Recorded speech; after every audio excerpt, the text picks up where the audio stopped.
ಬಲಗೈ ಸಮುದಾಯದ ಒಳ ಮೀಸಲಾತಿ ಹೋರಾಟ ಸಮಿತಿ ವತಿಯಿಂದ ಇಂದು ಬೀದರ್ನಲ್ಲಿ ಬೃಹತ್ ಪ್ರತಿಭಟನೆಯನ್ನ ಮಹೇಶ್ ಗೋರ್ನಾಳ್ಕರ್ ಅವರ ಅಧ್ಯಕ್ಷತೆಯಲ್ಲಿ ಜರುಗಿತು. ಈ ಬೃಹತ್ ಪ್ರತಿಭಟನೆಯಲ್ಲಿ ಜಿಲ್ಲೆಯ ಎಲ್ಲಾ ತಾಲೂಕಿನಿಂದ ಜನರು ಭಾಗವಹಿಸಿದ್ರು. ಈ ಪ್ರತಿಭಟನೆಯಲ್ಲಿ ವಿಶೇಷವಾಗಿ ಚಿಕ್ಪೇಟ್ ಗ್ರಾಮದಲ್ಲಿರುವಂತಹ ಬಲಗೈ ಸಮುದಾಯದ ಅಂಬೇಡ್ಕರ್ ಅನುಯಾಯಿಗಳು ಬೀದರ್ ನಗರದಲ್ಲಿರುವಂತಹ ಅಂಬೇಡ್ಕರ್ ವೃತ್ತದವರೆಗೂ ಪಾದಯಾತ್ರೆ ಮುಖಾಂತರ ಮರ್ಕಲ್ ಗ್ರಾಮದಿಂದ ಅಂಬೇಡ್ಕರ್ ವೃತ್ತದವರೆಗೆ ಸ್ವಯಂ ಆಗಿ ತಮಟೆ ವಾದ್ಯದೊಂದಿಗೆ ಪ್ರತಿಭಟನೆಗೆ ಸಾಥನ ನೀಡಿದ್ರು. ಈ ಪ್ರತಿಭಟನೆಯಲ್ಲಿ ಭಾಗವಹಿಸಿ ಈ ಪ್ರತಿಭಟನೆಗೆ ಒಂದು ಶಕ್ತಿಯನ್ನ ನೀಡಿದ್ರು. ಈ ವೇದಿಕೆ ಮುಖಾಂತರ ಜಿಲ್ಲೆಯ ಪ್ರಮುಖ ಮುಖಂಡರುಗಳೆಲ್ಲ ಮಾತನಾಡಿ ಕೂಡಲೇ ಇದನ್ನ ಸರ್ಕಾರ ಸರಿಪಡಿಸಿ ಒಳ ಮೀಸಲಾತಿಯಲ್ಲಿ ನಮ್ಮ ಎಡಗೈ ಸಮುದಾಯಕ್ಕೂ ಮತ್ತು ಬಲಗೈ ಸಮುದಾಯಕ್ಕೂ ಅನ್ಯಾಯವಾಗದಂತೆ ನಡೆದುಕೊಳ್ಳಬೇಕು. RSS ನ ಚೇಲಗಳಾದಂತ ಭಾಸ್ಕರ್ ಪ್ರಸಾದ್ ಮತ್ತು ಅರುಣ್ ಕುಮಾರ್ ಅವರಿಗೆ ಒಂದಿಷ್ಟು ಖಡಕ್ ಮಾತುಗಳನ್ನ ಹೇಳಿದ್ರು.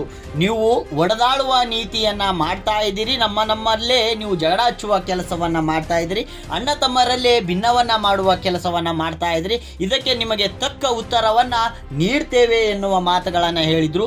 ಒಂದಿಷ್ಟು ಪರಿಜ್ಞಾನವನ್ನ ಇದ್ರೆ ನೀವು ನಮ್ಮ ಸಚಿವರುಗಳಿಗೆ ನಮ್ಮ ಶಾಸಕರುಗಳಿಗೆ ಇಲ್ಲ ಸಲ್ಲದ ಮಾತನಾಡ್ತಾ ಇದ್ರಿ. ಸಂಪುಟ ಸಭೆಯಲ್ಲಿ ನಿಮ್ಮ ಸಮುದಾಯದ ಶಾಸಕರು ಸಹ ಇದ್ರು, ಅವರು ಪ್ರತಿಕೃತಿ ದಹನ ಯಾಕೆ ಮಾಡಲಿಲ್ಲ, ಅವರ ವಿರುದ್ಧ ಯಾಕೆ ಧಿಕ್ಕಾರವನ್ನ ಕೂಗ್ಲಿಲ್ಲ ಎನ್ನುವ ಆಕ್ರೋಶ ಮಾತುಗಳನ್ನು ಸಹ ಈ ಪ್ರತಿಭಟನೆಯಲ್ಲಿ ಕೇಳಿ ಬಂತು. ಏನೆಲ್ಲ ಮುಖಂಡರು ಹಕ್ಕು ಒತ್ತಾಯವನ್ನ ಮಾಡಿದ್ರು, ಹಾಗೆ ಏನೆಲ್ಲ ಹೇಳಿದ್ರು ಅನ್ನೋದು ನೋಡೋಣ ಬನ್ನಿ. ಹಾಗೆ ಇದೇ ರೀತಿಯಲ್ಲಿ ಈ ಪ್ರತಿಭಟನೆಯ ಮುಖಾಂತರ ಮಾನ್ಯ ಮುಖ್ಯಮಂತ್ರಿಗಳಿಗೆ ಬಲಗೈ ಒಳ ಮೀಸಲಾತಿ ಹೋರಾಟ ಸಮಿತಿಯ ವತಿಯಿಂದ ಮುಖ್ಯಮಂತ್ರಿಗಳಿಗೆ ಜಿಲ್ಲಾಧಿಕಾರಿಗಳ ಮುಖಾಂತರ ಮನವಿ ಪತ್ರವನ್ನ ಸಹ ಸಲ್ಲಿಸಿದರು.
ಅಂಶಗಳನ್ನ ಕಡೆಗಣಿಸಿದ್ದಾರೆ.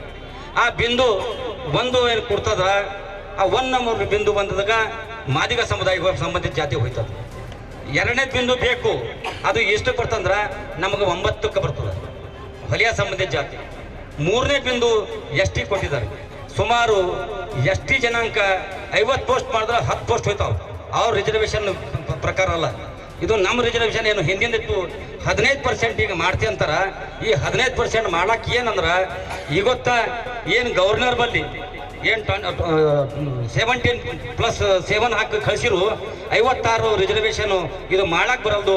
ನೀವು ಶೆಡ್ಯೂಲ್ 9ರಲ್ಲಿ ನೀವು ಕೇಂದ್ರ ಸರ್ಕಾರದಿಂದ ಅನುಮೋದನೆ ಪಡ್ಕೊಂಡು ನೀವು ಮಾಡ್ರಿ ಅಂತ ಕಳಿಸಿದಾಗ ಮತ್ತೆ ನಾವು ಏನು ಗೊತ್ತಾ ದಾವಣಗೆರೆ ಮತ್ತು ಎಲ್ಲಿ ಧಾರವಾಡಲ್ಲಿ ಅದಕ್ಕೆ ಮಕ್ಕಳ ಹಿತಕ್ಕಾಗಿ ನಾವು ಹಿಂದಿನ 15%ನಲ್ಲಿ ನಾವು ರಿಸರ್ವೇಶನ್ ಕೊಡ್ತೇವೆ ಅಂತ ಹೇಳಿದಾಗ ಈಗ ಅದರಲ್ಲಿ ನಮ್ಮದು ಅವರಿಗೆ ನ್ಯಾಯಯುತವಾಗಿ ಏನು ಅದು ಬಿಂದು ಸರಿಪಡಿಸ್ಬೇಕು. ನಮಗ ಒಂದು A ಕ್ಯಾಟಗರಿ ಹೋದ್ರೆ B ಕ್ಯಾಟಗರಿಗೆ 3ನೇ ನಂಬರ್ ಬರಬೇಕು, ಮತ್ತೆ 7, 6, 9 ನಂಬರ್ ಬರಬೇಕು. ಈ ರೀತಿ ನೀವು ಬಿಂದು ಸರಿಪಡಿಸಿ ಏನು 27ನೇ ತಾರೀಕಿಗೆ ಕರ್ನಾಟಕ ಸರ್ಕಾರ ಇವತ್ತ ವಿಶೇಷವಾದಂಥ ಕ್ಯಾಬಿನೆಟ್ ನಾವು ಮಾಡಿ ಎಲ್ಲ ಜನಗಳಿಗೆ ನ್ಯಾಯ ಕೊಡ್ತೀವಿ ಅಂತ ಇವತ್ತ ಸಿದ್ದರಾಮಯ್ಯ ಸರ್ಕಾರದಾಗ ಹೇಳ್ತಾ ಇದ್ದಾರೆ. ಆದ್ರೆ ನೀವು ಮಾಡೋ ತನಕ ನಾವು ಈ ಹೋರಾಟ ಚಳವಳಿ ಬಿಡಂಗಿಲ್ಲ. ಈ ಹಿನ್ನೆಲೆಯಲ್ಲಿ 25ನೇ ತಾರೀಕಿಗೆ ಬೆಂಗಳೂರಿನಲ್ಲಿ ಕೂಡ ಒಂದು ದೊಡ್ಡ ಚಳವಳಿ ಇದೆ. ಅದಕ್ಕೆ ಬೀದರ್ ಜಿಲ್ಲೆಗೊಂಡ ಸಹಸ್ರ ಸಂಖ್ಯೆಯಲ್ಲಿ ಆ ಚಳವಳಿಗೆ ಹೋಗಬೇಕು. ಅದು ನಾವು ಕೂಡ ಅದಕ್ಕೆ ಭುಜ ಕೊಟ್ಟು ಅದಕ್ಕೆ ಧ್ವನಿ ಕೂಡಿಸ್ಬೇಕಂತ ಒತ್ತಾಯ ಮಾಡ್ಕೋತಾ ಇವತ್ತ ನಮ್ಮ ಸಹೋದರ ಅಂತ ಆದಿಲ್ ಜಾಂಬು ಒಳ ಮೀಸಲಾತಿ ಹೋರಾಟ ಸಮಿತಿಗಳು ನಮ್ಮದು ವಿನಂತಿ ಅದ, ನೀವು ಪ್ಯೂರ್ಲಿ RSS ಕೈಗೊಂಬೆ ಕೆಲಸ ಮಾಡ್ತಾ ಇದ್ದೀರಿ. ಈ ರಾಜ್ಯದ RSSನ ಮುಖ್ಯಸ್ಥರಾದ ವಾದಿರಾಜ್ ಅವರು ಹುಮನಾಬಾದ್ ಬಂದು ಒಂದು 4 ತಿಂಗಳ ಹಿಂದೆ ಮಾಣಿಕ್ ನಗರದಲ್ಲಿ ಒಂದು ಕ್ಯಾಂಪ್ ನಡೆಸ್ತಾರೆ. ಆ ಕ್ಯಾಂಪ್ ನಡೆಸಿದಾಗ ಅದು ಸಬ್ಜೆಕ್ಟು ಒಳ ಮೀಸಲಾತಿ ಹೋರಾಟ ಸಮಿತಿ ಅಂತ. ಆ ಸಮಿತಿ ಅಲ್ಲಿ ಕಾರ್ಯಕ್ರಮ ಮಾಡಿದಾಗ ನಾರಾಯಣ ಸ್ವಾಮಿ ಅವರು ವಾದಿರಾಜ್ ಸಭೆ ಅಧ್ಯಕ್ಷತೆ ಇರ್ತಾರೆ. ಅಂಥದ್ರಲ್ಲಿ ನೀವು ಓಪನ್ ಆಗಿ ಬಂದು ಒಳ ಮೀಸಲಾತಿ ಜಾರಿ ಆಗಬೇಕು ಅಂತ ಒಂದು ಜಾತಿ ಪರವಾಗಿ ಅಥವಾ ಸಮಾಜ ಒಡಿಲಕ್ಕೆ ನೀವು ಕೈ ಹಾಕಿರಿ, ಮುಂದೆ ಬರೋಂಥದ್ದನ್ನ ನಿಮ್ಮಂಥ RSS ಏನು BJP ಕೋಮುವಾದಿ ಪಕ್ಷದ ನಾವಂತೂ ಜೀವನ ಇರುವಷ್ಟು ನೀವು ಬುದ್ಧಿ ಕಲಿಸೋಂಥ ಕೆಲಸನೇ ಮಾಡ್ತೇವೆ ಎಂಬುದು ಮಾತು ಕೇಳ್ತೀನಿ. ಇವತ್ತ ಇರ್ಬೋದು ಸರ್ಕಾರಗಳು ಯಾವ ಹೆಚ್ಚು ಕಮ್ಮಿ ಇರ್ಬೋದು, ಒಬ್ಬವ ನಾವು ಬಟ್ ಕಡೆ ಅವನ, ಒಬ್ಬ ಕಾಲ್ ಕಡೆ ಅವನ, ಒಬ್ಬ ಟಂಕ ಮುರಿ ಅವನ. ಆದ್ರೆ ಕಮರಲ್ ಫೋರ್ಸ್ ಆದಂಥ BJP RSS ನಮಗೆ ಜೀವ ಹೊಡೆಯೋದ. ಅದಕ್ಕೆ ಜೀವ ಹೊಡೆಯೋದಕ್ಕೆ ನಾವು ಎಂದು ಭೀ ಸಾಥ್ ಕೊಡಬಾರ್ದು, ಅದಕ್ಕೆ ಬೆಂಬಲ ಬಿದ್ದಬಾರ್ದು.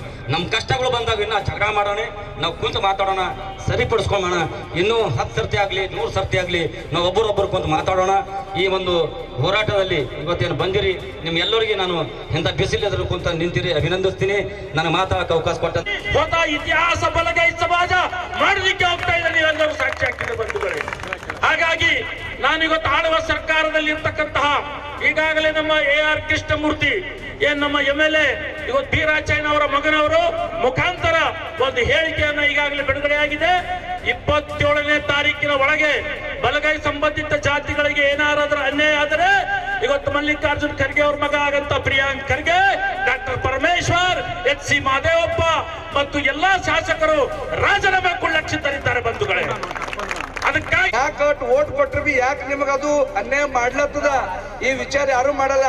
ಎಲೆಕ್ಷನ್ ಟೈಮಿನಾಗ ಒಯ್ದು ನಮ್ದು ಎಲ್ಲ ಸಮಾಜ ಕೊಯ್ದು ಅದ್ರೊಳಗೆ ಒಯ್ದು ಖುಷಿಸ್ತಾರೆ. ಚಲೋ ಕುತ್ತಿಗೆ ಕೊಯ್ತಾರ, ಎಲ್ಲ ಹುಲಿಗೆ ಒಯ್ದು ನರಿಗುಳಿಗೆ ಒಯ್ದು ಕೊಟ್ಟಂಗ. ಆದ್ರೆ ಅದೇ ಸರ್ಕಾರ BJP ಇರ್ತಿತ್ತು, ಬೇರೆ ಪಾರ್ಟಿ ಇರ್ತಿತ್ತಂದ್ರ ನಮಗ್ ಅನ್ಯಾಯ ಮಾತಾಡ್ತಾರೆ. ಇದಕ್ಕೆ ಕಾಂಗ್ರೆಸ್ ಬಾಬಾ ಸಾಹೇಬ್ರದೇ ಮಾತು ಹೇಳ್ತದ, ಸಂವಿಧಾನ ಅನುಷ್ಠಾನ ಮಾಡ್ತೇವೆ ಅಂತ ಹೇಳ್ತದ.